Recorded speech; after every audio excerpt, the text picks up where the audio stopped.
Hello and welcome. आज दूसरा दिन है मॉडर्न हिस्ट्री का जो हम रिवीजन कर रहे हैं उसका।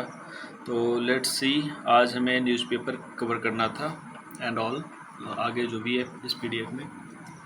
तो देखते हैं कुछ इम्पोर्टेंट न्यूज़पेपर्स। सत्य प्रकाश, ये न्यूज़पेपर कृष्णदास मूलजी इनका है और it was basically advocating widow remarriage. Darpan, Darpan Balshastri Jambhekar. देखो, this is more important because ये वाला दर्पण वाला ना मैंने देखा है बहुत सारे सेट्स में, और इनफैक्ट रीजनल लेवल पे एग्ज़ाम्स में भी ये दर्पण न्यूज़पेपर कहा जाता है। तो ये याद रखना, बालशास्त्री जाम्बेकर। और ये इशू वगैरह इज़ नॉट दैट इम्पॉर्टेंट, सिर्फ यही याद रहे करना है कि फाउंडर कौन थे और न्यूज़पेपर का नाम। ये बेसिकली मैच द फॉलोइंग वाला है ना, उसमें ऊपर नीचे करके दे दिया जाता है प्रीलिम्स में। तो अगला है प्रभाकर हितैचू और ज्ञान प्रकाश, ये पीरियोडिकल्स। ये सब गोपाल हरि देशमुख का है। इन्हें लोकहितवादी भी कहा जाता था। Lokhitwadi is not important but regional level exams में दिस इज़ पूछ लिया जाता है लोकहितवादी कौन थे। तो ये है गोपाल हरि देशमुख और इनका ये न्यूज़पेपर मैंने बताया। तो जस्ट रिमेंबर, मतलब सुपरफिशियली देख लो, ऐसा नहीं है कि आ ही जाएगा, बट अगेन छोड़ना नहीं है हमें। We need to focus just now. अगला है, देखो, गोपाल हरि देशमुख को लोकहितवादी इसलिए भी कहा जाता था क्योंकि वो अपना नाम नहीं लिखते थे अपने जो भी आर्टिकल्स के नीचे नीचे लोकहितवादी ही लिख देते थे। अगला है Sudharak. Sudharak, this is also important. Gopal Ganesh Agarkar का है ये सुधारक। और आगे देखते हैं, ये वाला थोड़ा ध्यान रखना, सर सैयद अहमद खान का तहजीबुल हक, ये मैगज़ीन इन्होंने निकाला था सर सैयद अहमद खान ने। एनी बेसेंट का वैसे ही है, न्यू इंडिया और कॉमनवेल्थ। ये पूछ लिया जाता है एनी बेसेंट का कौन कौन सा मतलब ये पेपर्स थे, जर्नल्स थे। तो new India and Commonwealth. New India से लोग कंफ्यूज कर जाते हैं गांधी जी वाला से, तो it is not related to Gandhi ji, it is by Annie Besant. Mohammad Ali Jinnah का ये देखो कॉमराड है, वेरी इंपॉर्टेंट, और इसे मैंने बहुत बार याद किया, मैं भूल जाता रहता। तो ध्यान रखना, मोहम्मद अली जिन्ना का है कॉमराड। गांधी जी का द इंडियन ओपिनियन, ये साउथ अफ्रीका में इन्होंने लिखा था, और नवजीवन।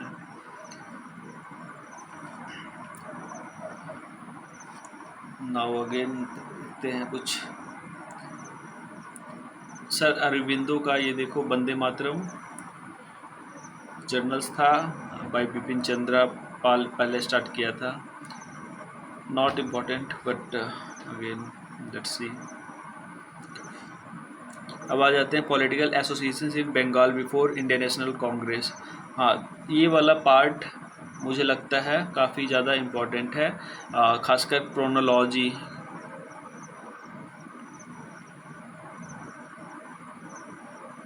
क्रोनोलॉजिकल पॉइंट ऑफ व्यू से it is important because UPSC generally है ना क्रोनोलॉजिकल टाइप ऑफ क्वेश्चंस आजकल पूछ रहे हैं। तो ये इम्पॉर्टेंट हो जाता है कि हम शुरू से ही ट्रेस करें कौन कौन से ऑर्गेनाइजेशंस आए थे। तो देखो, ज़मींदारी एसोसिएशन यहाँ से, या लैंड होल्डर सोसाइटी, यहाँ से जनरली जो एसोसिएशंस का शुरुआत होता है। तो ये द्वारकानाथ टैगोर, और मतलब इन्हीं को याद रखना। और ये वन ऑफ द अर्लीस्ट है, 1838 का है, और ये बंगाल पे ही फोकस था, ज़मींदारी एसोसिएशंस या लैंड होल्डर सोसाइटी।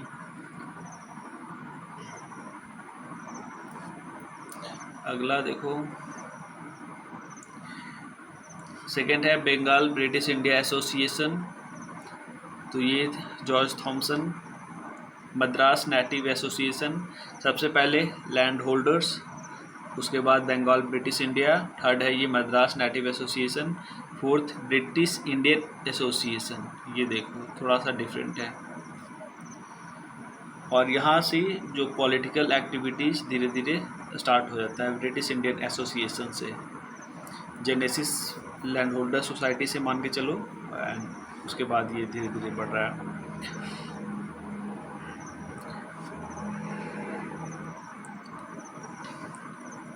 इसके बाद जो इम्पोर्टेंट एसोसिएशंस है वो है east India association. East India association और उसके बाद ये पूना सार्वजनिक सभा। It was basically not political related but social है, ये सोशल इन्फ्लुएंस सोशल ऑर्गेनाइजेशन है पूना सार्वजनिक सभा। MG रानाडे और ये Ganesh Vasudev Joshi and all. Pigeon right से रिलेटेड था ये। Indian league Shishir Kumar Ghosh in Calcutta. Indian association 1876 in opposition of BIA। ये BIA क्या है?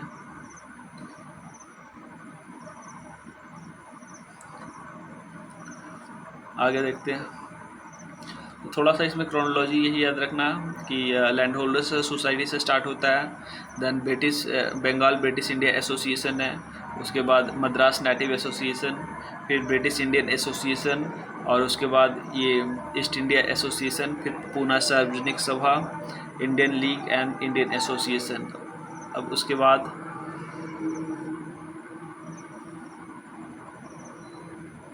मद्रास महाजन सभा, फिर बॉम्बे प्रेसिडेंसी। ये 1 सेकेंड, दिस मद्रास महाजन सभा इज़ इम्पॉर्टेंट, इसका डेट भी आप ध्यान रखना 1884। और ये जस्ट बिफोर द कांग्रेस है। कांग्रेस फॉर्म हुआ था 1885 में, तो ये 1884 में हुआ है मद्रास महाजन सभा, जस्ट 1 साल पहले। तो थोड़ा सा ध्यान देना इस पर। फिर बॉम्बे प्रेसिडेंसी एसोसिएशन 1885, और इसे लीड किया था फिरोज शाह मेहता, बदरुद्दीन तैयबजी और KT तिलांग। ये उस समय के जाने माने मतलब लीडर्स थे और बैरिस्टर्स थे ये सब। नाउ अगेन फिर अब देखो इसका डेक्कन सभा वगैरह ये सब ज़्यादा इम्पोर्टेंट नहीं है। अब इंडियन नेशनल कांग्रेस के बाद देखते हैं United India patriotic association, rival of Congress. ये सर सैयद अहमद खान ने मतलब लीड किया था United India patriotic association as a rival of Indian National Congress, ये स्टार्ट हुआ था।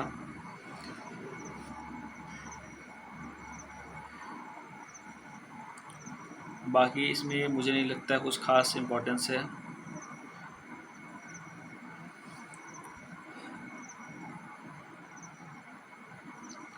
हाँ ये देखो, this is important. Independence for India league, ये सुभाष चंद्र बोस, नेहरू और श्रीनिवास अय्यर, इन सब लोगों ने मिलके फॉर्म किया था। और क्यों?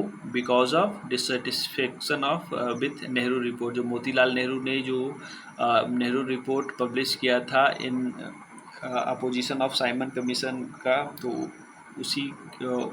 उसी रिपोर्ट से डिससेटिस्फाइड थे उनके अपने ही बेटे Jawaharlal Nehru and young leaders like Subhash Chandra Bose, Srinivas Iyer and all. तो इन्होंने independence for India league start कर दिया था 1929 में। लाहौर सेशन ऑफ कांग्रेस भी इस समय हुआ था 1930 में। तो इनका डिमांड क्या था? डिमांड फॉर पूर्ण Swaraj, not just dominion status but पूर्ण स्वराज। हरिजन सेवक संघ, महात्मा गांधी आपको पता है। All India depressed class league, Jagjivan Ram. और देखो, एक all India depressed class league है, एक एसोसिएशन है और एक फेडरेशन है। तो ध्यान रखना, लीग रहेगा तो जगजीवन राम एसोसिएशन रहेगा तो MC राजा एंड फेडरेशन रहेगा तो Ambedkar ji.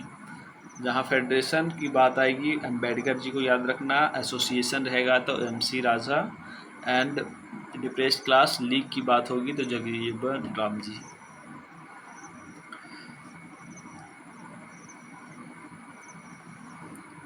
Bombay provincial working class party MN Roy, not important, इस पेज में अब ज़्यादा नहीं खास, देखते हैं आगे।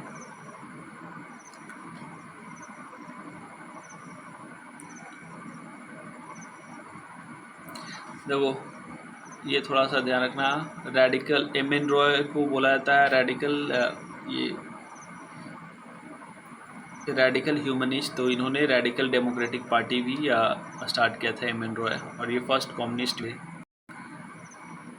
Pioneer of communist movement in India MN Roy.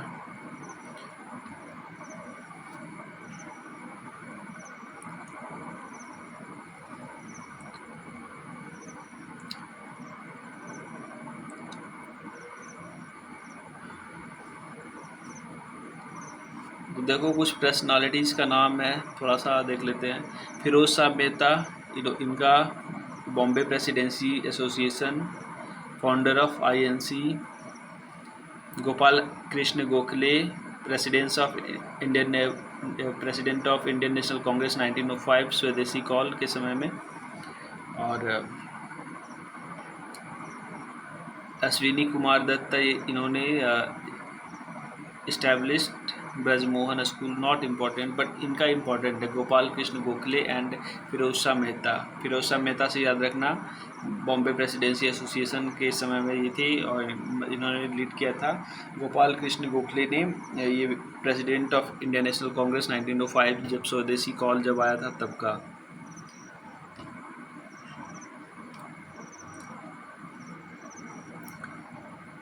अब हमारे फेमस अरविंदो घोष जी, इन्हें देखो, इनका फेमस ये बुक है new lamps of old.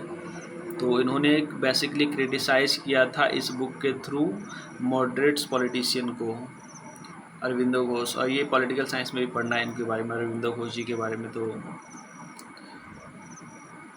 Bipin Chandrapal, आपको पता है 3 एक्सट्रीमिस्ट लीडर थे, कौन कौन, लाल बाल पाल, तो उनमें से एक ये बिपिन चंद्रपाल थे, बंगाल से आते थे और इनका ब्रह्मो समाज से बिलोंग था। लाला लाजपत राय, ये देखो, ये पंजाब से बिलोंग करते थे, और servants of people society.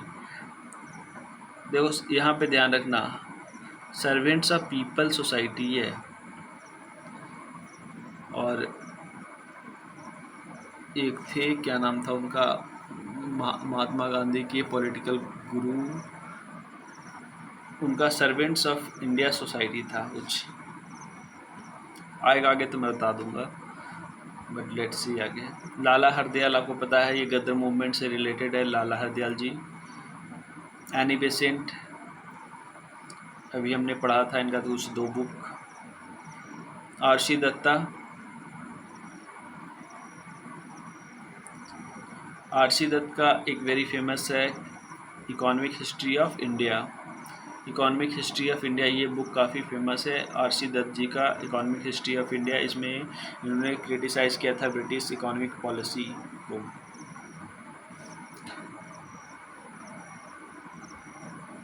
Sarojini Naidu, first women president of Indian National Congress. देखो फर्स्ट वीमेन प्रेसिडेंट थी एनी बेसेंट, बट सेकेंड ये सरोजनी नायडू जी थी, और ये फर्स्ट इंडियन वीमेन थी प्रेसिडेंट ऑफ INC 1925 में, सरोजनी नायडू जी। इन्हें नाइटिंगेल ऑफ इंडिया भी बोला जाता है। BN राव के बारे में आपको पता हो, कॉन्स्टिट्यूशनल एडवाइजर थे, help in forming constitution of Burma.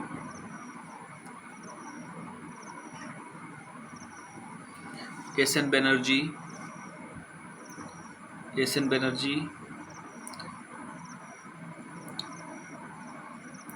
ये देखो, इंडियन नेशनल एसोसिएशन इन्होंने फॉर्म किया था। मॉन्टफोर्ड रिफॉर्म को इन्होंने सपोर्ट किया था, जो 1919 का जो आया था मॉन्टफोर्ड रिफॉर्म, मॉन्टेग्यू चैम्प्सफोर्ड रिफॉर्म भी बोला जाता है उसे। मोतीलाल नेहरू, इनका पेपर था द इंडिपेंडेंस, और ये यूपी के प्रोविंशियल किसान सभा के ये मेंबर भी थे, प्रोविंशियल काउंसिल के मेंबर। तो अब आगे देखते हैं।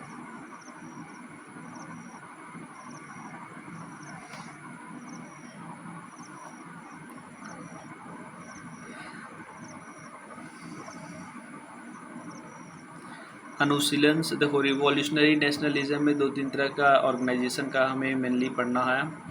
उसमें से एक है अनुशीलन समिति, फिर 2-3 आएगा, मतलब अनुशीलन समिति है, HRSA है, और फिर बंगाल में 1-2 और था, देखते हैं आगे मिलता है जैसे जैसे देखते हैं।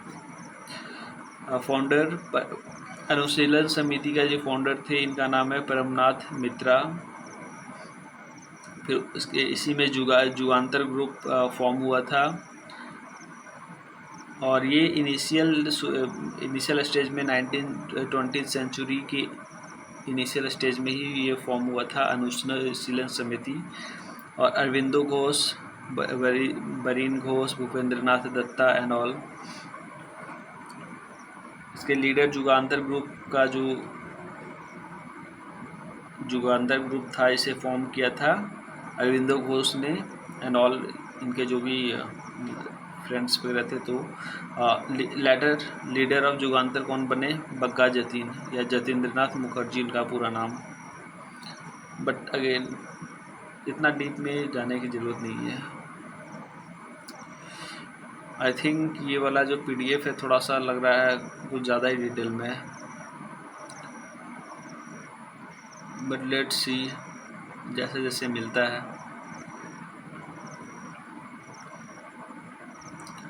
देखो इसमें कुछ इम्पोर्टेंट थोड़ा है।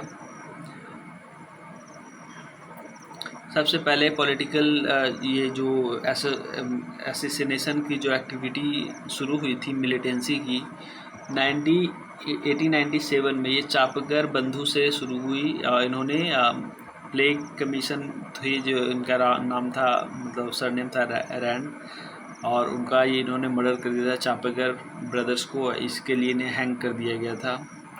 तो यहाँ से शुरू होता है रिवॉल्यूशनरी एक्टिविटी मेनली। 1906 में ये युगांतर ग्रुप वगैरह फॉर्म होते हैं। अलीपुर कॉन्स्पिरेसी केस ये वेरी फेमस है, इसको मुजफ्फरपुर कॉन्स्पिरेसी केस भी बोला जाता है, अलीपुर कॉन्स्पिरेसी केस। इसमें प्रफुल्ल चक्सी एंड खुदीराम बोस ने जो किंग्सफोर्ड थे उनके ऊपर बम फेंक दिया था, बट किंग्सफोर्ड नहीं मरा, 2 लेडीज़ मर गई। और इसमें घोष ब्रदर को अरेस्ट कर लिया गया था, और बाकी मतलब बहुत सारे, एक खुदीराम बोस ने शायद खुद को फांसी लगा, नहीं, प्रफुल्ल चक्सी ने सुसाइड कर लिया था, और इन्हें पकड़ लिया गया था शायद। फिर 12 डकैती का केस होता है उसी समय, ये जब 1907 1908 काफ़ी ज़्यादा पिक कर गया था इस समय जो टेररिज्म एक्टिविटी था जो। 1909 का नॉट इम्पोर्टेंट। हाँ, फिर ये देखो यहाँ पे 1909 में लंदन में जाके मदन लाल ढींगरा है जो करजन वाइली को टारगेट करते हैं। फिर दिल्ली लाहौर कॉन्स्पिरेसी केस आता है, या इसमें बसंत कुमार विश्वास, रास बिहारी बोस, सचिन सान्याल इनके टारगेट होते हैं, viceroy Lord Hardinge. German plot और जिमनेरेव प्लान 1915, देखो ये बहुत लोगों को याद नहीं होता है, बट ध्यान रखना कि जब फर्स्ट वर्ल्ड वॉर जब शुरू हो गया था तो जर्मनी टारगेट कर रहा था इंडिया पे भी। तो उस समय एक जर्मन प्लॉट हुआ था, जर्मनी के कोई प्रिंस आए थे इंडिया में, और उन्होंने सेक्रेट एसोसिएशन बनवाया था, एंड दैट इज़ कॉल्ड जिमनेरेव प्लान। इसमें बंगाल एरिया में ये शुरू हुआ था, बग्गा जतीन, रास बिहारी बोस, इन लोगों ने पार्टिसिपेट किया था, एंड इनका टारगेट था 1915 के समय, मतलब समझ लो ये वर्ल्ड वॉर फर्स्ट चालू था उस समय। तो इनका टारगेट था कि liberation of India with arm struggle.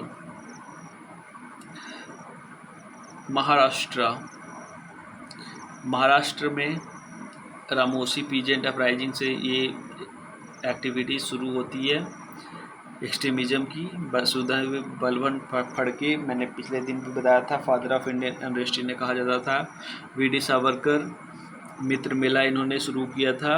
मित्र मेला क्या था? एक सीक्रेट सोसाइटी थी। बाद में मित्र मेला को मर्ज कर दिया था अभिनव भारत सोसाइटी में। पंजाब में लाला लाजपत राय थे। अजीत सिंह, अंजुमान ए मोहसिन ए वतन ए जनरल, ये इन्होंने अजीत सिंह ने मतलब पब्लिश किया था एंड इसमें भारत माता के बारे में प्रोपेगेट भी किया था। Home rule society India not important, but हाँ अगर फॉरेन पर्सपेक्टिव पे आएगा तो आप कर सकते हो। इंडियन होम रूल जो था लंदन में इस्टेब्लिश किया गया था। कौन थे? Shyamji Krishna Varma, Bhikaji Cama and Lala Lajpat Rai. Free India society madam Bhikaji Cama और V D. Savarkar. Paris India society madam Bhikaji Cama. देखो मैडम भिखाजी कामा हर जगह पे है। फ्री इंडिया सोसाइटी में भी, पेरिस इंडिया सोसाइटी में भी और इंडियन होम रूल सोसाइटी में भी। सबसे टिपिकल इसमें ये वाला क्वेश्चन, ये वाला थोड़ा पार्ट आ जाता है गदर पार्टी वाला। ये 1930 में इस्टेब्लिश किया जाता है इन सैन फ्रांसिस्को। मेजरली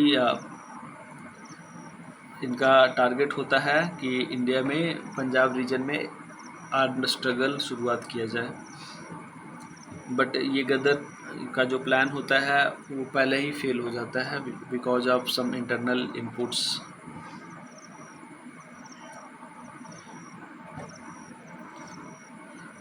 आगे देखते हैं।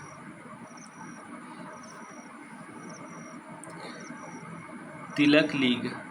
देखो आपको पता है दो तरह के होम रूल लीग स्टार्ट हुआ था 1960 में। तो एक थे तिलक का और दूसरा था बेसेंट का। तो तिलक का था ये मेजॉरली बॉम्बे प्रोविंस उस समय होता था, महाराष्ट्र एंड गुजरात को मिला के। तो उस प्रोविंस बॉम्बे प्रोविंस में इनका तिलक जी का शुरू हुआ था home rule league, except the city of Mumbai. Mumbai का जो सिटी है उसे छोड़ के। और एनी बेसेंट का जो लीग था वो पूरे रेस्ट ऑफ इंडिया, पूरे भारत में था, और जहाँ जहाँ तिलक का था वहाँ छोड़ के, बिकॉज ओवरलैप नहीं करना चाहते थे ये दोनों।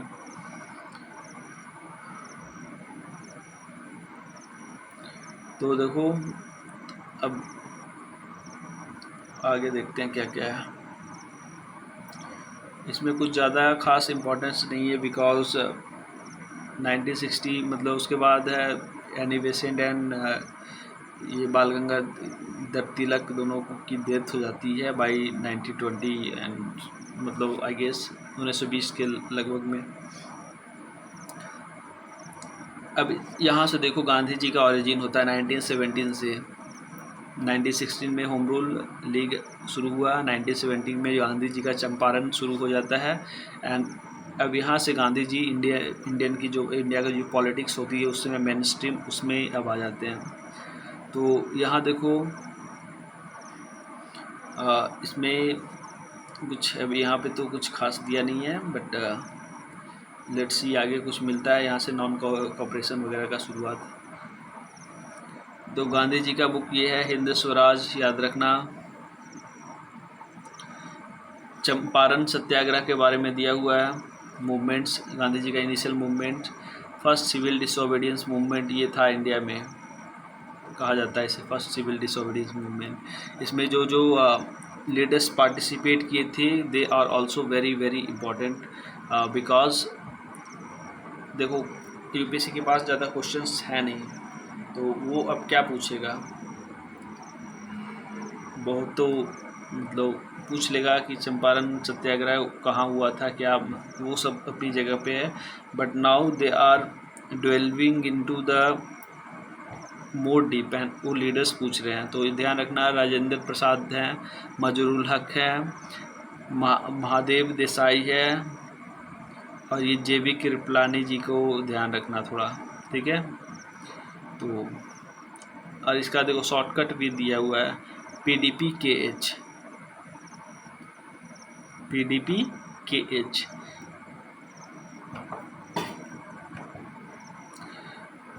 अब देखो यहाँ पे रीजन क्या था चंपारण सत्याग्रह का, 3 कट्ठा सिस्टम, मतलब 3 कट्ठा पे, कट्ठा मतलब 1 बीघा में होता है 20 कट्ठा, तो 3 बाई, देखो मैं लिख देता हूँ, 3/20 पे इंडिगो उगाना होता था। 20 कट्ठा अगर खेत है तो उसमें 3 कट्ठे पे आपको इंडिगो की फसल उगानी होती थी। तो इसलिए ये हुआ था चंपारण सत्याग्रह। और अहमदाबाद देखो 3 कट्ठा पे लोग फार्मर उगाते थे, but they were not getting paid, क्योंकि जो ब्रिटिश प्लांटर्स होते थे उनका कहना था कि इंडिगो का रेट घट गया है, तो दे नीड मोर मनी, तो इस कारण ये मतलब सत्याग्रह हुआ था। चंपारण के बाद अहमदाबाद मिल स्ट्राइक हुआ था 1980 में, फर्स्ट हंगर स्ट्राइक यहीं से शुरू हुआ था। और इसमें कौन था पार्टिसिपेट किया था, अनुसुईया बेन साराभाई। अनुसुईया बेन साराभाई उस समय लीडिंग एक इंडस्ट्रियलिस्ट थे, क्या नाम था उनका, कोई साराभाई नाम था, तो उनकी ये बहन थी। और इन्होंने ये अनुसुईया बेन साराभाई एंड महात्मा गांधी दोनों ने मिलकर ये हंगर स्ट्राइक किया। और इससे ब्लैक बोनस को 2 डिसकंटिन्यू हो गया था, बट कुछ थोड़ा सा बढ़ा के पैसे मिलना शुरू हो गए मजदूरों को, some part like 20-30%। खेड़ा सत्याग्रह 1918, खेड़ा ये 1918 का है। इसमें देखो, इसमें भी ध्यान रखना leaders are very important. Gandhi ji तो थे ही, सरदार पटेल भी थे, इंदुलक याग्निक थे, ये दोनों मेन इम्पोर्टेंट है, सरदार पटेल एंड इंदुलक याग्निक। बाकी हैं कुछ रीजन वही है, खेती बाड़ी से जुड़ी समस्या, ड्राउट वगैरह, टैक्सेस वगैरह। अब देखो मॉन्टफोर्ट रिफॉर्म जो 1919 का हुआ था, उसमें चैम्बर ऑफ प्रिंसेस को सेट किया गया था, मतलब नरेंद्र मंडल इस्टेब्लिश किया गया था 1920 में। रॉलेट एक्ट आपको पता है 19 मार्च 1919 को ये आया था, और 13 अप्रैल 1919 को वो जनरल डायर वाला अमृतसर का हत्याकांड हुआ था।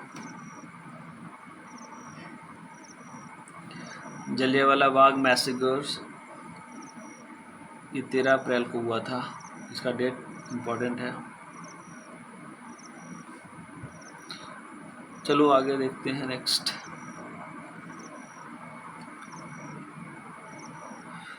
और इसका बदला लेने के लिए उधम सिंह जी ने जनरल डायर को मार दिया था। ये जलियांवाला बाग मैसेकर होने के बाद हंटर कमेटी इस्टेब्लिश किया गया था। यहाँ से ध्यान रखना, हंटर कमेटी 2 है, एक Hunter committee on primary education है, और एक हंटर कमेटी है वो जलियांवाला बाग मैसेकर पे है, ठीक है, तो ध्यान रखना 2 है। तो 1919 वाला ये है मैसेकर पे, और इसमें जलियांवाला मतलब थोड़ा सा डाउन प्ले कर दिया गया था इवेंट को। और इसके मेंबर भी इसमें 3 इंडियन थे, कौन कौन, CR दास थे, फजलुल हक थे, और मोतीलाल नेहरू थे। Sorry it's not the member of Hunter committee.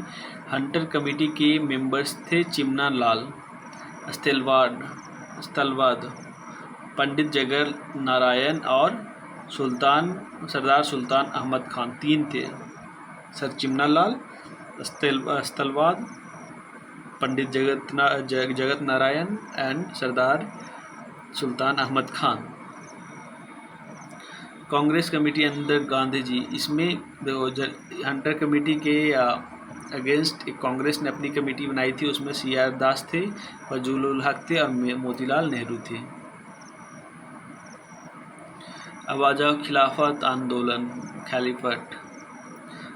तो कैलिफेट मूवमेंट शुरू था all over the world, because caliph को एबलिश कर दिया गया था ऑटोमान एम्पायर को, मतलब तुर्की में, और कैलिफ की पोस्ट हटा दी गई थी। तो इंडिया में भी इसका इम्पैक्ट हुआ था। And Ali brothers, Mohammad Ali and Shaukat Ali, उन्होंने कैलिफ कमेटी में अपना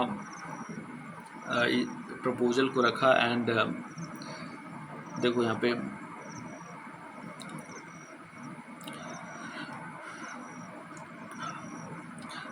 और ये कैलिफ मूवमेंट को सपोर्ट करने की वजह थी क्या, पीसफुल एंड कोऑपरेशन विद मुस्लिम जो मासेस ऑफ इंडिया थे उनके साथ। तो गांधी जी का ये आइडिया था।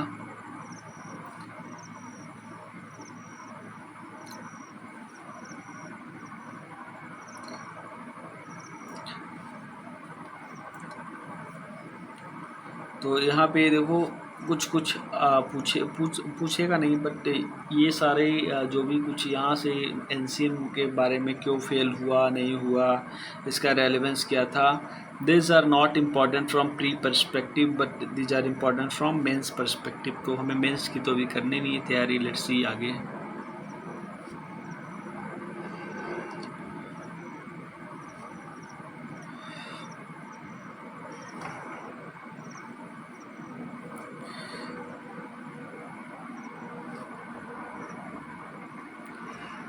ये तो वही पेज है ना।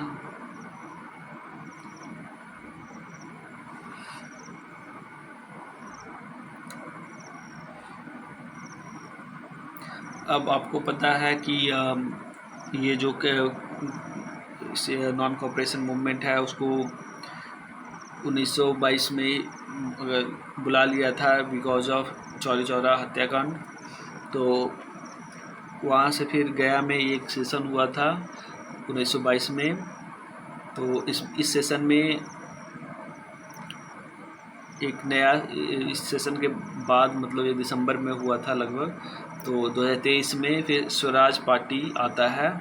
इन मतलब ये कांग्रेस के अंदर ही था, बट जो लीडर जो भी लोग थे मतलब they were not satisfied with the Congress policy. उन्होंने कहा कि वो उन्हें गवर्नमेंट में आना चाहिए and they form the Swaraj party. ये स्वराज पार्टी 1923 में फॉर्म की जाती है जनवरी में। एंड फ्रॉम हियर कुछ समय तक ये काम करती है, अच्छे से काम करती है, बट बाद में कांग्रेस खिलाफत जो स्वराज पार्टी होती है इसमें भी स्प्लिट आ जाता है। एंड फाइनली ये 1927 में ये मतलब खुद को कॉल कर लेती है और दोबारा कांग्रेस में मर्ज कर जाती है। तो अब यहाँ देखो कुछ कॉन्स्पिरेसी केसेस हैं, and this conspiracy cases are basically linked with the communism and socialism that emerged in the Russia. और रशिया के सक्सेस को देख के इंडिया में भी हलचल थोड़ा बढ़ गया। तो इसमें से देखो पहला पेशावर कॉन्स्पिरेसी 2127 में है। कानपुर कॉन्स्पिरेसी 1924 में, एम एन रॉय, ऐसे Dange and Shaukat Usmani and all.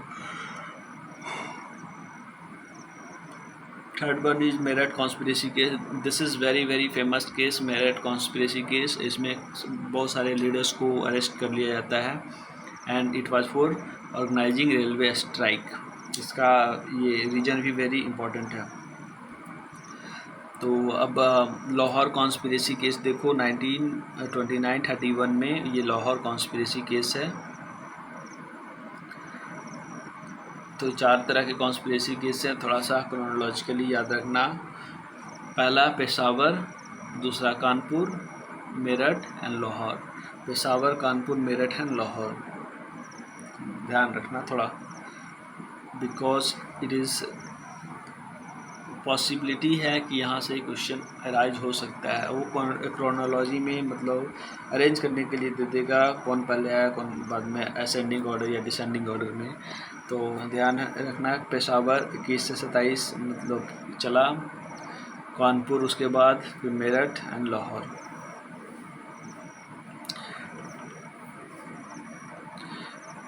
अब आगे देखते हैं। देखो यहाँ पे 2-3 बुक्स के नाम है, बंदी जीवन सचिंद्रनाथ सान्याल और पत्थरदावी शरद चंद्र चटर्जी।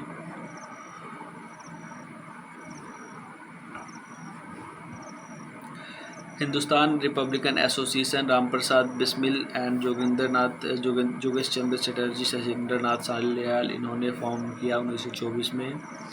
और ये इसमें काकोरी रॉबरी वेरी फेमस 1925 में अंजाम दिया गया था। और इसके जो मेंबर्स थे 1928 में फिरोज शाह कोटला जो मैदान था, मतलब जो रूइंस मतलब जो पहले एक किला हुआ करता था दिल्ली में, ओल्ड दिल्ली का फिरोज शाह कोटला स्टेडियम अभी बना हुआ है यहाँ पे। तो यहाँ पे रूइंस थे, मतलब खंडर वगैरह थे, तो उसी में मीटिंग हुआ था 1928 में। और हिंदुस्तान रिपब्लिकन एसोसिएशन को हिंदुस्तान सोशलिस्ट रिपब्लिकन एसोसिएशन बना दिया गया था, HSRA बना दिया गया था। इसमें देखो फिलॉसफी ऑफ बॉम्ब किसने लिखा है, भूमेश चंद्र BC बोहरा, इनका नाम था BC बोहरा, एक मिनट नहीं है, भूमेश चंद्र बोहरा प्रोबेबली।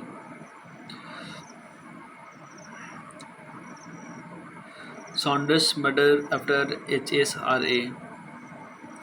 तो ये देखो प्लान था कि जो सॉन्डर्स थे पुलिस ऑफिसर रिस्पॉन्सिबल फॉर लाठी चार्ज, जिन्होंने लाला लाजपत राय को मतलब लाठी चार्ज करके किया था, तो उसी चोट में वो मर गए थे, तो उसी को मारने की प्लान बन रही थी। और इसी को बुलाया था लाहौर कॉन्स्पिरेसी केस। मैंने क्या क्या बताया था, पेशावर था, मेरठ था, लाहौर था, कानपुर था, ये सारे कॉन्स्पिरेसी केस। पंजाब नौजवान सभा, भगत सिंह वेरी फेमस, अभी भी सबको याद होगा, मतलब काफ़ी न्यूज़ में भी रहता है। पंजाब नौजवान सभा भगत सिंह ने फॉर्म किया था।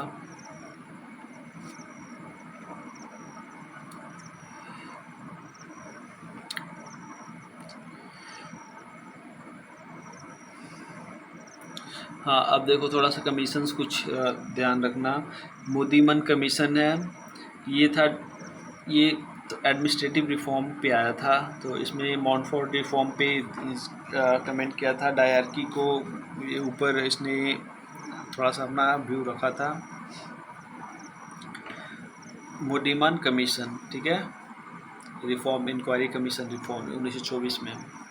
अगला कमीशन देखते हैं, लिनलिथगाओ कमीशन। लिनलिथगाओ इससे ये बहुत ही ईजी है। लिनलिथगाओ रॉयल कमीशन ऑन एग्रीकल्चर है। तो इसमें क्या होता है कि विदेशी सांड लाए जाते हैं, और इसमें मतलब ये था मोटिव कि इंडियन जो गायों की ब्रीड है कैटल्स की, तो उसको इम्प्रूव किया जाए by introduction of foreign bulls. तो लिनलिथगाओ कमीशन है on royal commission on agriculture. Lothian commission है, तो लोथियन कमीशन किसके लिए था, ये फ्रेंचाइज के लिए था, Indian franchise commission for declaration of basis of declaration of formula award. देखो रिचर्ड स्टार्ची कमीशन, ये ध्यान रखना, Strachey commission on famine, first famine था, ये फर्स्ट कमीशन ऑन फेमाइन बनाया गया था, स्टार्ची कमीशन। याद करने का शॉर्ट ट्रिक मैं बताता हूँ, स्टार्च की कमी से फेमाइन आता है, फेमाइन मतलब महामारी, तो मतलब भूख क्या बोलते हैं, हंगर के कारण जो आता ना, खाना नहीं मिलता, तो डैट इज़ कॉल्ड फेमाइन। तो स्टार्च के कारण फेमाइन आया, तो इसे ध्यान रखना कि starchy commission first famine commission था। कैंपबेल कमीशन, कैंपबेल ये ओडिशा के फेमाइन के ऊपर बेस्ड था, जॉन लॉरेंस लीड कर रहे थे। Butler commission, paramountcy and position of princely state पे ये आया था, बटलर कमीशन, ठीक है, ऑन प्रिंसली स्टेट के साथ रिलेशन पे।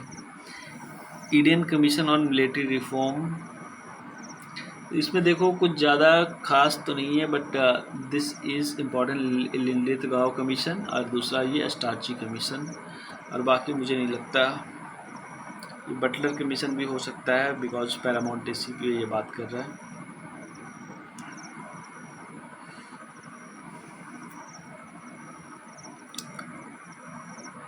अब देखो साइमन कमीशन पे भी कभी कभार आने की चांसेस होते हैं। तो इसे बॉयकॉट किसने किया था? पहला तो कांग्रेस तो किया ही था, फिर जिन्ना जी भी किए थे, लिबरल्स किए थे और हिंदू महासभा के भी लोग किए थे। सपोर्ट किया किसने किया था? जस्टिस पार्टी जो साउथ इंडिया में था उसने। मुस्लिम लीग का एक फ्रैक्शन जिन्ना का था, उसने अपोज किया था, बट एक फ्रैक्शन ने सपोर्ट भी किया था। और यूनियनिस्ट इन पंजाब, तो यूनियनिस्ट पंजाब के जो यूनियनिस्ट फजल उल रहमान का जो पार्टी था उन्होंने सपोर्ट किया था। साइमन कमीशन रिकमेंडेशन ये सारे रिजेक्ट कर दिए गए थे। एक्सेप्ट किया गया था on the idea of federalism. आगे देखते हैं। और इसमें इंडिजनाइजेशन ऑफ इंडियन आर्मी पे भी जोर रखा गया, जोर दिया गया था थोड़ा। नेहरू रिपोर्ट क्या है? 1928 मोतीलाल नेहरू के द्वारा जो in opposition to the Simon commission report एक रिपोर्ट बनाया गया था on the basis of all party conference, that is called Nehru report. इसमें सब कमेटी मेंबर्स कौन कौन थे? Motilal Nehru, Tej Bahadur Sapru, Subhash Chandra Bose, MS Aney, LE Imam and all. इसमें देखो कुछ इम्पॉर्टेंट चीज़ें हैं।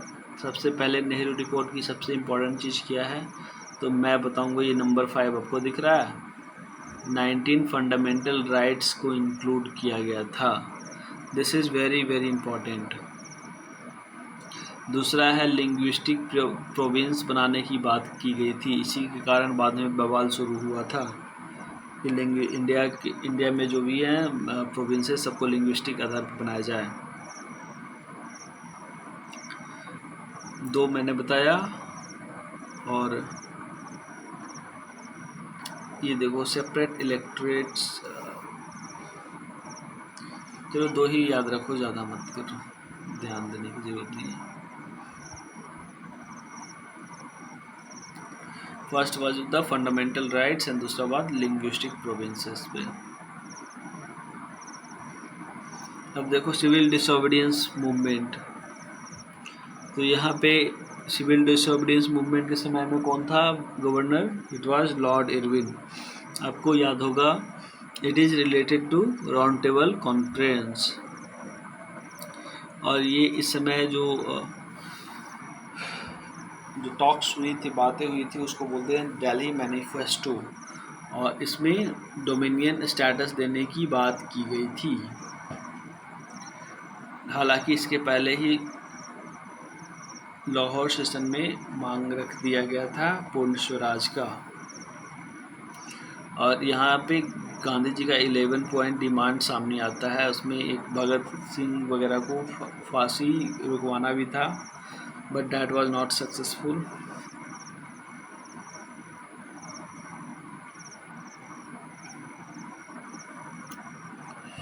तो देखो यहाँ पे एक बात और यहाँ पे है। साल्ट सत्याग्रह के बाद जो मतलब बवाल शुरू हुआ था सिविल डिसोबीडियंस का,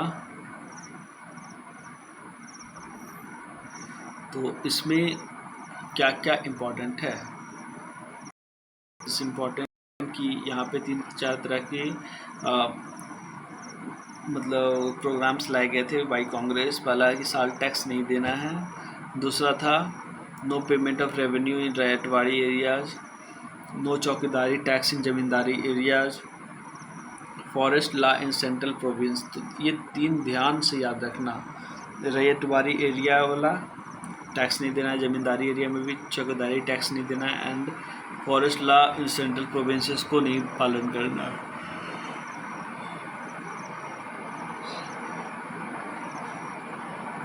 अब देखो यहाँ पे एक दर्शना सत्याग्रह है। Dharasana Satyagraha was led by Sarojini Naidu, Maulana Abdul Kalam आज़ाद, इमाम साहिब और कस्तूरबा गांधी और गांधी जी के जो बेटे वगैरह थे उनके साथ ये लीड किया गया था दर्शना सत्याग्रह। It was because Gandhi ji को अरेस्ट कर लिया गया था, तो ये सेकेंड लाइन ऑफ लीडर्स थे, इन्होंने लीड किया था।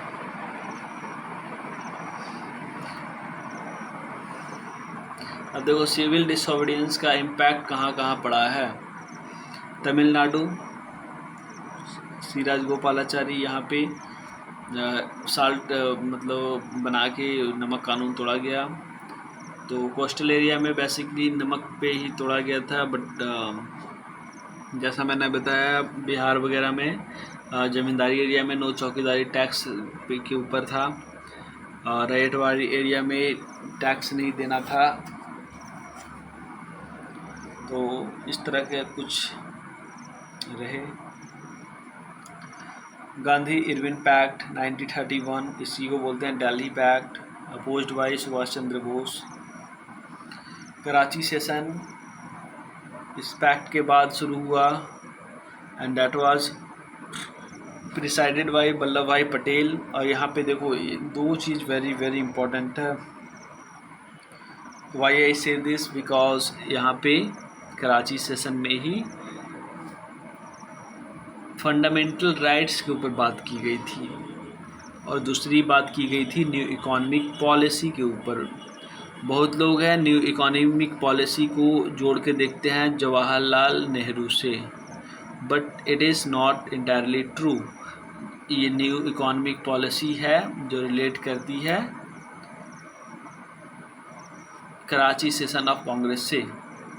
तो आप थोड़ा सा ध्यान रखना, थोड़ा सा केयरफुल रहना यहाँ पे। और इसके इस समय प्रेसिडेंट थे पटेल, वल्लभ भाई पटेल, कराची सेशन में। और इसी समय महात्मा गांधी को काली झंडी दिखाया गया था बिकॉज उसी समय जो भी थे रिवॉल्यूशनरी कुछ 3-4 लोग थे, भगत सिंह, राजगुरु, सुखदेव, तो उन लोगों को हैंग कर दिया था ब्रिटिश गवर्नमेंट ने।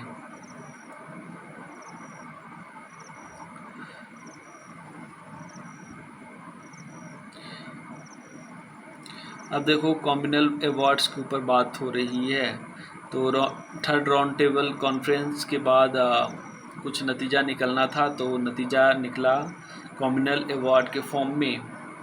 तो यहाँ पे कांग्रेस ने ना ही रिजेक्ट किया और ना ही एक्सेप्ट किया, मतलब डोलडम वाली सिचुएशन थी। बिकॉज जो 1935 का जो एक्ट आया था that was way more liberal तो काफ़ी था ही, but again that was not implemented, far sighted था वो। तो कांग्रेस उसे मतलब अपोज नहीं कर पा रही थी बिकॉज जितना सोचा था उससे ज़्यादा ही मिल गया था, बट अगेन रिजेक्ट भी नहीं कर पा रही थी बिकॉज ये नेशनल यूनिटी को तोड़ने जैसा था on the name of separate provision for separate communities. तो यहाँ पे देखो कुछ इसके अगेंस्ट में गांधी जी ने प्रोटेस्ट किया था पूना की जो जेल में, तो यरवदा जेल में। तो वहाँ पे एक पैक्ट साइन हुआ था between B.R. Ambedkar and Mahatma Gandhi ने साइन नहीं किया था, बट उनके बिहाफ पे मदन मोहन मालवीय ने साइन किया था। और उसके पहले भी MC राजा पैक्ट हो गया था, तो उसे जो सेपरेट इलेक्टोरेट फॉर दलित्स वगैरह का था तो वो ख़त्म हो गया, जॉइंट इलेक्टोरेट में कन्वर्ट हो गया था। अगस्त ऑफर 1940, देखो ये लॉर्ड लिनलिथगाओ के समय में था August offer. Why? Because they wanted the support of India in the war efforts, और कांग्रेस ने रिजेक्ट कर दिया था। गांधी जी ने थोड़ा सा मतलब सपोर्ट किया था, बट अगेन कांग्रेस के प्रेशर के अंदर उन्होंने भी रिजेक्ट कर दिया था। और कांग्रेस के जो उस समय नेहरू जी काफ़ी पॉपुलर हो गए थे, तो उन्होंने बोला कि ब्रिटिश आर इक्वली हिटलर के जैसा ही है ब्रिटिश भी, तो दोनों सेम है, इसलिए India will not support any of them. तो उसके बाद फिर देखो क्रिस्प मिशन आता है। तो क्रिस्प मिशन इस ये 1942 का है। स्टैनफोर्ड क्रिप्स आए थे भारत, तो उसके इसमें कहा गया था कि वॉर के बाद इंडिया को डोमिनियन स्टेटस दे दिया जाएगा। तो it was also not accepted by Indians, और गांधी जी ने इसको बोल दिया था पोस्ट डेटेड चेक। अब देखो लास्ट में ये वॉवेल प्लान आता है, वॉवेल प्लान या शिमला का कॉन्फ्रेंस। तो इसमें कहा जाता है कि हिंदू और मुस्लिम अलग अलग कम्युनिटी है और इन्हें अलग अलग ट्रीट किया जाना चाहिए, अलग अलग सीट दे दिया जाना चाहिए in the central legislative assembly. तो और यहाँ से ही एक तरह से मानो तो पार्टीशन की शुरुआत हो गई।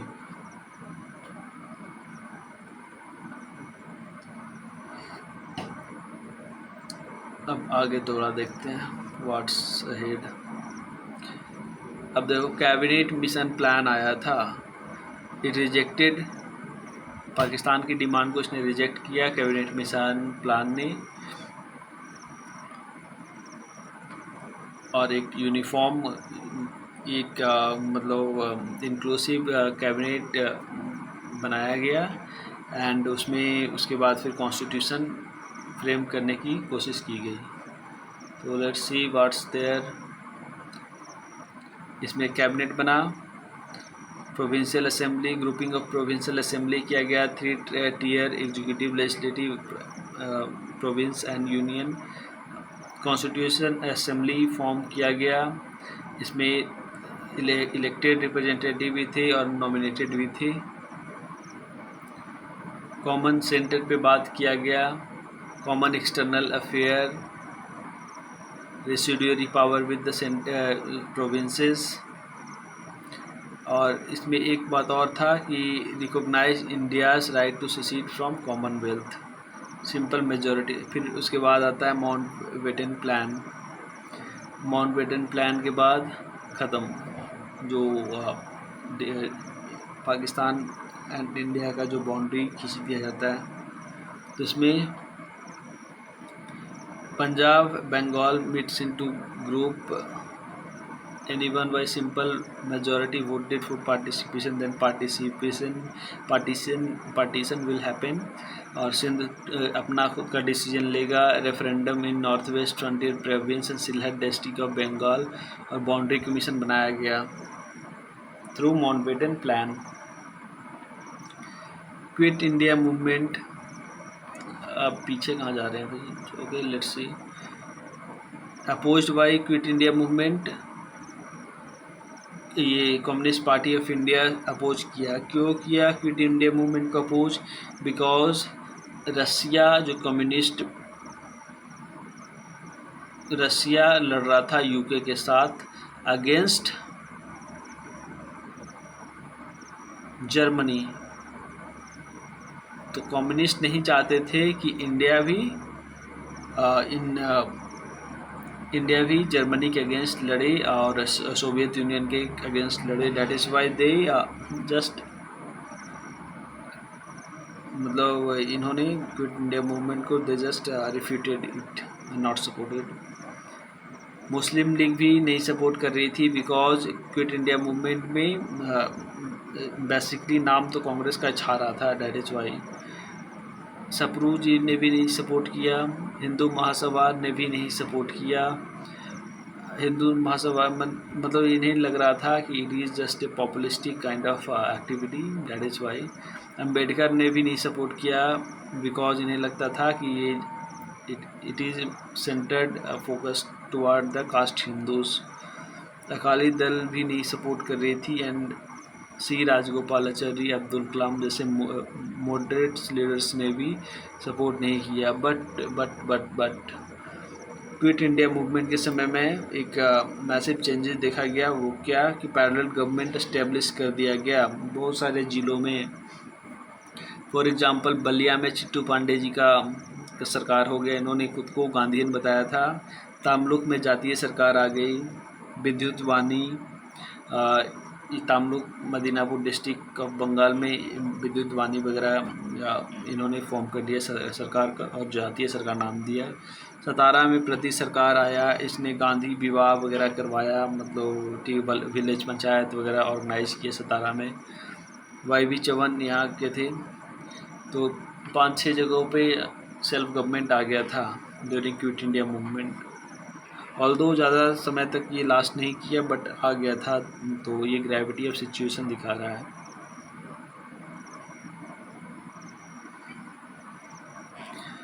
Gandhi ji 21st day fast, Homi Modi and M S Saini resign, चलो छोड़ो।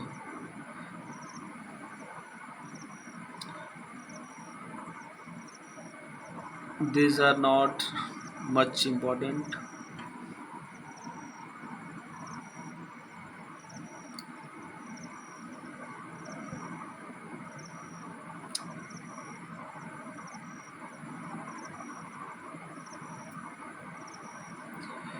अगला है हरिपुरा सेशन ऑफ कांग्रेस, ये आपको पता होगा। हरिपुरा सेशन ऑफ कांग्रेस 1938, इसमें कौन प्रेसिडेंट थे? Subhash Chandra Bose was president. Ramgarh session, इसमें प्रेसिडेंट आज़ाद थे, सुभाष चंद्र बोस। कौन कौन आज़ाद है भाई? Wait a minute. Complete independence की बात इसमें की गई थी, सॉवरेनिटी लाइड विद पीपल की बात की गई थी।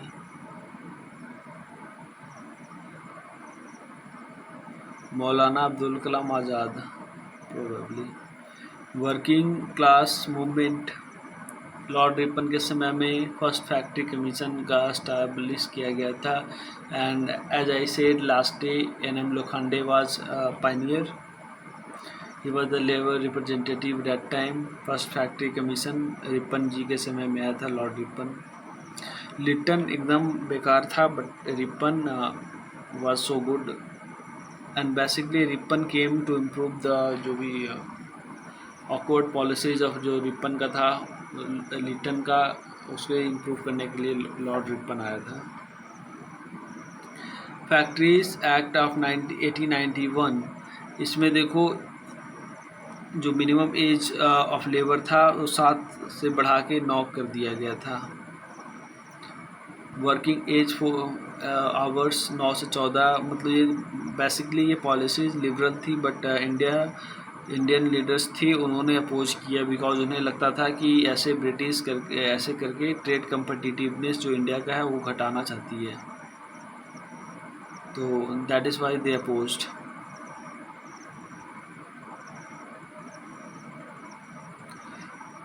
फैक्ट्री एक्ट 1922, इसमें भी वही मिनिमम एज 12 किया गया और 12 घंटा ऑफ वर्क फिक्स कर दिया गया। वाइटली कमीशन क्या है? तो it is also a commission on factories and all labour वगैरह। Trade union act of 1926, N M. Joshi, introduced by N M. Joshi. Trade dispute act 1929,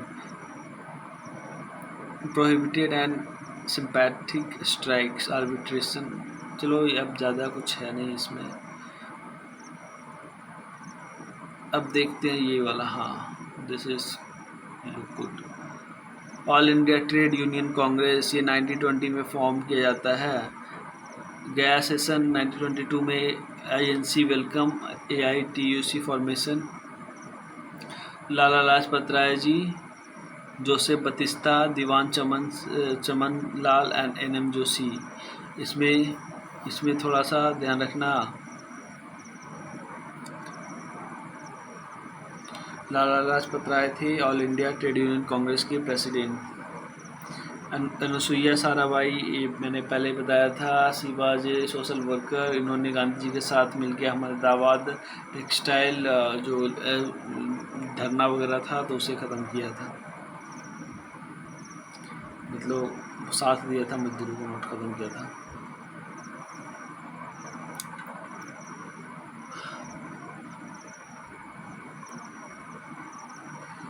it's look like ख़त्म करने ही वाले हैं। थोड़ा सा रिवोल्ट्स देखते हैं, कल भी पढ़ा था हम लोगों ने, तो आज पीजेंट्स मूवमेंट को देखते हैं। Indigo revolt Nadia district of Bengal में हुआ था। इसमें दिगंबर विश्वास एंड विष्णु विश्वास ने इसे लीड किया था और ये 1860s में हुआ था, मतलब बहुत पहले की बात है। Indigo revolt, it is not related to Champaran का अलग है और indigo revolt is all together different. Indigo revolt Bengal के नाडिया डिस्ट्रिक्ट में हुआ था and it was led by Digambar Biswas and Vishnu विश्वास।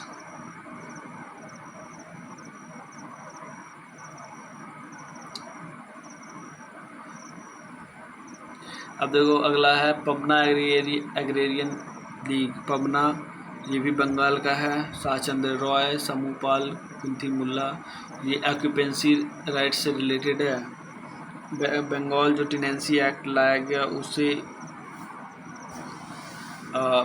ये जो रिवोल्ट था पबना एग्रेरियन रिवोल्ट वगैरह, तो ये थोड़ा ठंडा पड़ा।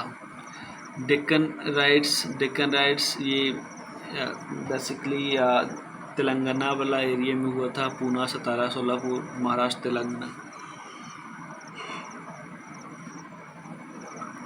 रेतवाड़ी एरियाज में ये हुआ था।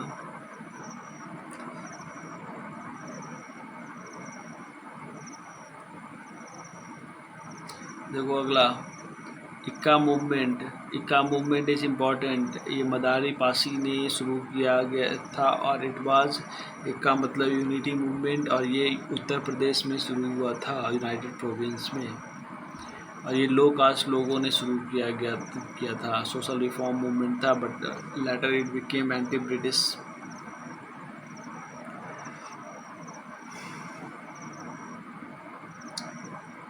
बारदौली सत्याग्रह आपको पता है सरदार वल्लभ भाई पटेल का था। Gandhi supported through young India magazine. K M. Munshi Lalit Naranj resign from Bombay legislative council.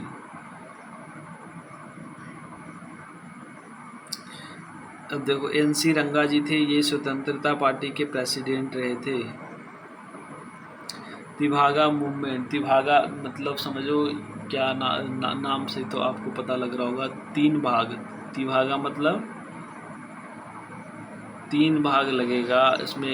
1/3 honour के पास जाएगा और 2/3 है जो शेयर क्रॉपर्स थे उनके पास जाएगा। तो that is called Tebhaga movement. 2/3 of product Bengal में हुआ था। 2/3 शेयर ऑफ द टू बागरदार शेयर क्रॉपर्स या बटाईदार। और इसके कारण एक एक्ट आया बागरदार एक्ट ऑफ 1950s। फिर तेलंगाना मूवमेंट ये जस्ट बिफोर द इंडिपेंडेंस शुरू हुआ था। इसका भी रीजन वही था कि फोर्स्ड एक्सप्लॉयटेशन बाय देशमुख, जागीरदार निजाम ऑपरेशन, तो ये सारे थे। और यही तेलंगाना मूवमेंट धीरे धीरे बढ़ा और later it forced Hyderabad state to merge into India because people ने रिवोल्ट कर दिया था लोगों ने, and Indian army operation polo के तहत घुस गई थी। तो रूट कॉज क्या था कि तेलंगाना मूवमेंट इसका थोड़ा सा पीछे शुरू हो गया था। Development of education, Calcutta Madrasa को इस्टेब्लिश करने वाले कौन है? वारेन हेस्टिंग जी हैं। संस्कृत कॉलेज कौन बनाया? जोनाथन डेक्कन ने शुरू किया। Fort William college Lord Wellesley. Charter act 1813 Lord Minto first के समय में। और इसमें 1 लाख प्रमोट किया गया, 1 लाख दिया गया था for the education and modern science वगैरह के लिए। तो कोलकाता हिंदू कॉलेज कलकत्ता में कौन बनाया? David Hare, Radhakanta Dev and Edward East. Kolkata Hindu college.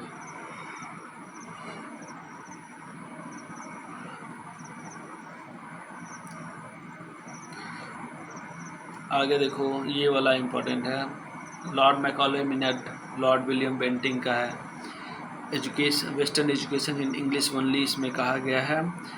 Orientalist versus एंजेलिसिस्ट का डिबेट था, but later it was accepted that anglicist English education को प्रमोट किया जाए। English education in higher level and vernacular in lower, तो इस तरह से हुआ था कुछ। अब देखो scheme for vernacular education, James Thomson. Minute of डायलॉजी, वर्नाकुलर। हंटर कमीशन देखो आ गया ना तुम्हारा, हंटर कमीशन रिपोर्ट 1882 का है। It was primary education, vernacular education से रिलेटेड था। और 1990 का जो हंटर कमीशन था वो है जलियांवाला बाग मैसेकर से, JBM से।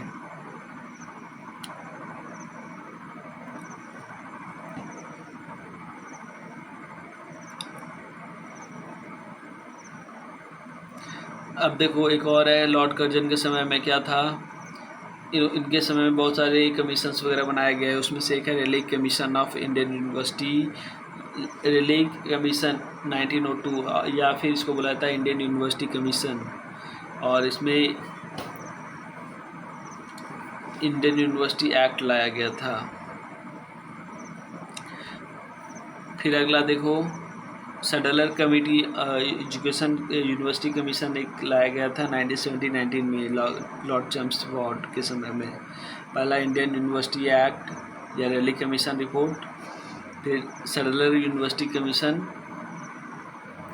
ये लाया गया था सेकेंडरी एजुकेशन के लिए, इंटरमीडिएट लेवल के लिए, and centralise unitary autonomous body form करने के लिए। फिर हार्टॉग कमीशन आया था लॉर्ड इरविन के समय में, और इसने भी प्राइमरी एजुकेशन पे फोकस किया था।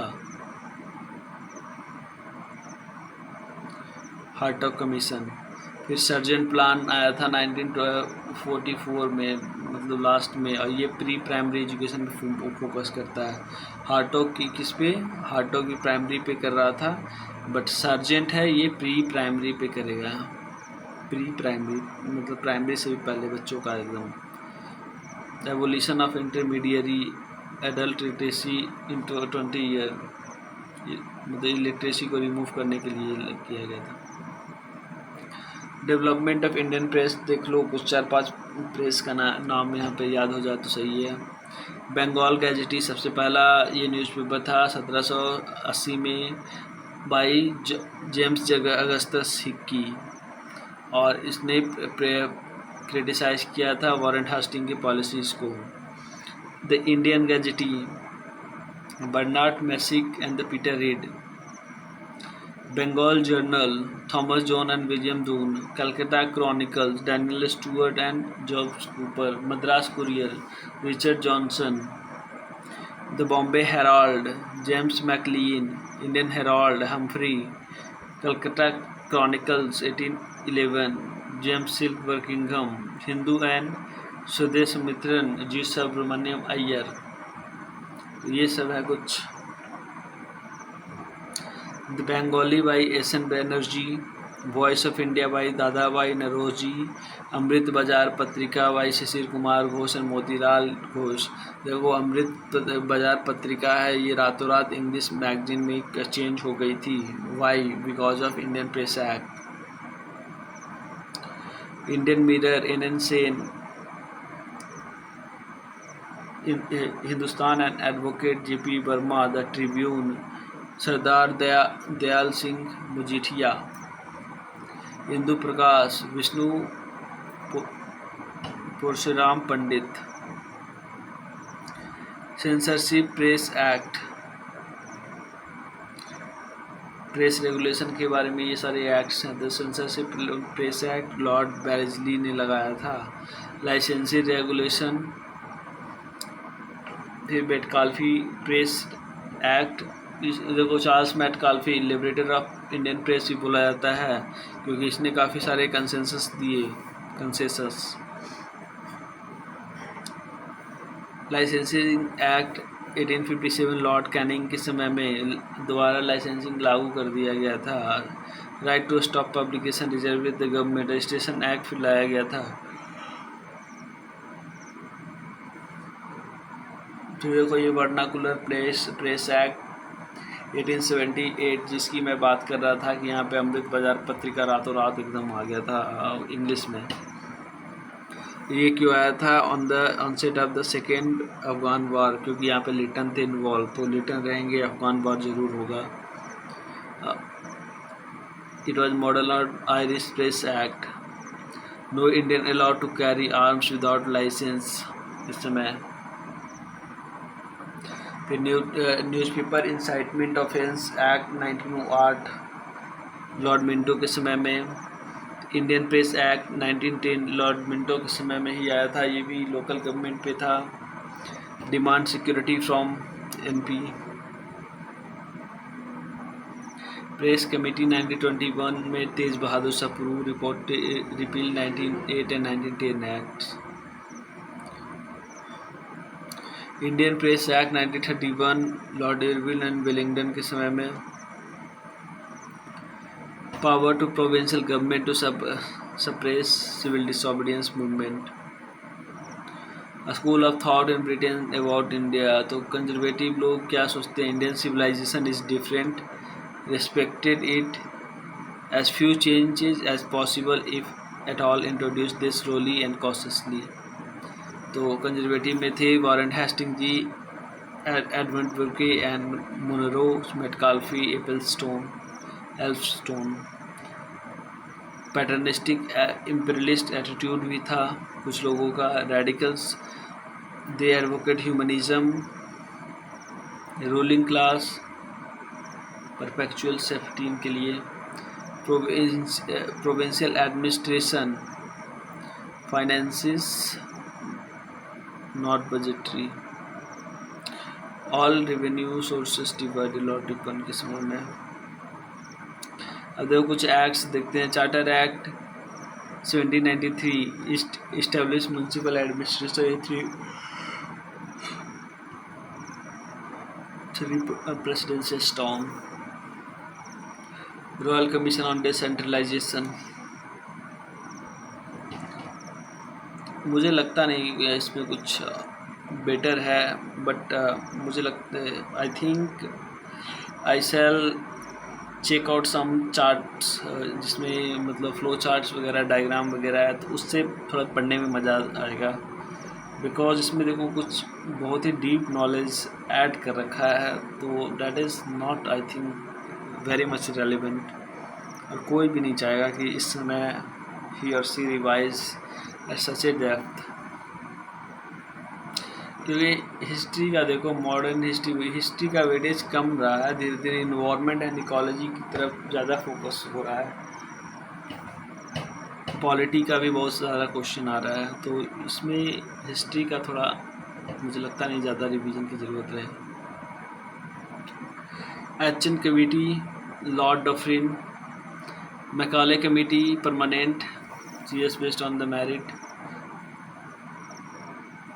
पुलिस सर्विस में अब देखो वारन हेस्टिंग फौजदार को रिस्टोर किए थे। फौजदार कौन थे, ये मुग़ल गवर्नर के समय में से ही थे ये फौजदार, मतलब पुलिस वगैरह।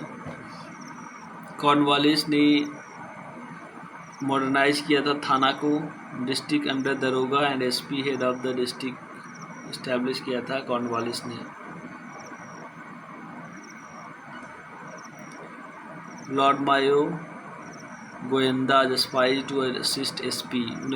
1814 में दरोगाज were abolished on order of COD except in Bengal. William Bentinck abolished office of SP, collector head of police superintendent service.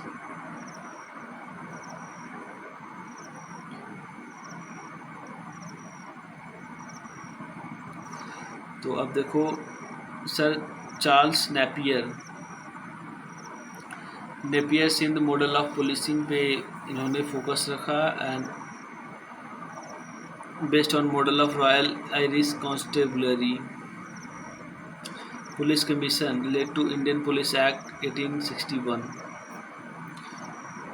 British did not create all India police service, ये ध्यान रखना है। IPS all India police service को British ने constitute नहीं किया था। Military service, हाँ ये देखो थोड़ा सा, दिस इज ब्रिटिश प्रपोर्शन 1:2 था बंगाल आर्मी में, और 2:5 था मद्रास एंड बॉम्बे प्रेसिडेंसी में। और ये कब आया था, आफ्टर 1857 रिवोल्ट, ये एक नियम बना दिया गया था 1857 रिवोल्ट के बाद।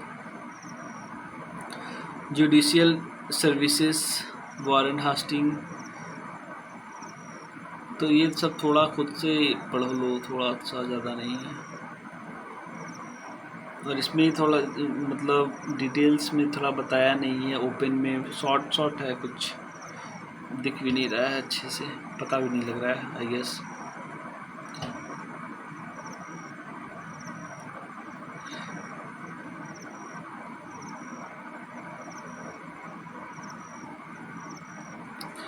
अब देखो, policy on subordinate isolation, theory of paramountcy से स्टेट सबमिटेड एक्सटर्नल सोवरेनिटी, ये सब कुछ है नहीं ज़्यादा। लुक एट दिस यार, these are short tricks. For example, 1873 to 1823 हैज कार जोन्स ने वेल को 11 मिनट में हंस आदित्य। तो ये थोड़ा देख लिया यार, it does not matter. So this was for today guys. I think I have revised this page PDF, that was a 46 page. तो इन 2 दिनों में हमने कवर कर लिया।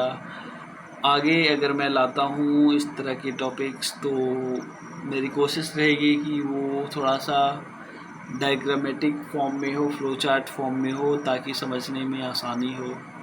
And yeah, I'm not a teacher, and these videos are not for you guys because आपको पता भी नहीं लग रहा हो मैं क्या ही बके जा रहा हूँ। These are for me, for because as I said, I'm preparing for UPSC, and these are some short notes available in the Telegram section.